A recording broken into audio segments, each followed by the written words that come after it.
দীর্ঘ ২২ বছর পর নির্বাচনী জনসভায় যোগ দিতে খুলনায় যাচ্ছেন তারেক রহমান। সফরে তিনি খুলনা ও যশোরে দুটি নির্বাচনী সমাবেশে ভাষণ দেবেন। সকাল থেকে খুলনার খালিশপুর প্রভাতী স্কুল মাঠে যোগ দিচ্ছেন নেতাকর্মীরা। বিএনপি চেয়ারম্যানের খুলনা অঞ্চল সফর ঘিরে মহানগর ও জেলা বিএনপি ছাড়াও অঙ্গ ও সহযোগী সংগঠনগুলো নিয়েছে নানা কর্মসূচি। খুলনা মহানগর, জেলা ও পার্শ্ববর্তী কয়েকটি এলাকার বিপুল সংখ্যক নেতাকর্মীর অংশগ্রহণে এই জনসমাবেশ দক্ষিণাঞ্চলের সর্ববৃহৎ নির্বাচনী সমাবেশ হবে বলে আশা নেতাদের। জনসভায় তারেক রহমান খুলনা সহ অত্র অঞ্চলের উন্নয়নের কথা বলবেন।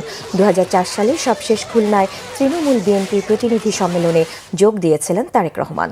দর্শক, এই মুহূর্তে খুলনার খালিশপুর প্রভাতী স্কুল মাঠে নির্বাচনী জনসভাস্থলে আছেন বিশেষ প্রতিনিধি সিকান্দার রেমান। সরাসরি যুক্ত হচ্ছি তার সঙ্গে।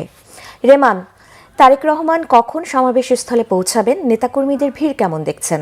এরই মধ্যে খুলনার খালিশপুরের যে মাঠে সমাবেশটি অনুষ্ঠিত হচ্ছে, সেই প্রভাতী স্কুল মাঠ কিন্তু কানায় কানায় পরিপূর্ণ হয়ে গিয়েছে।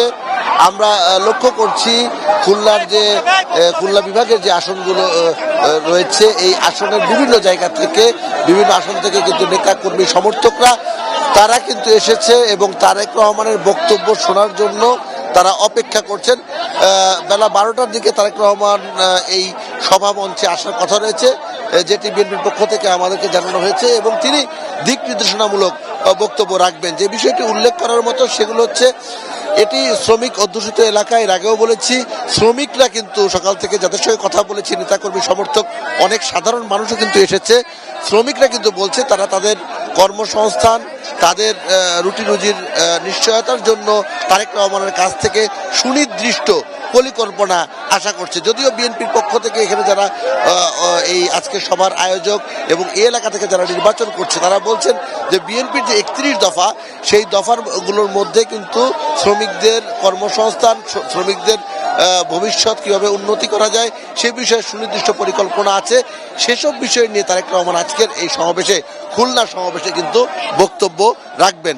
আমরা এখানে লক্ষ্য করছি অনেক নারী সদস্য কিন্তু এসেছেন এবং অনেক সাধারণ মানুষ এসেছেন তারেক রহমানের বক্তব্য শোনার জন্য।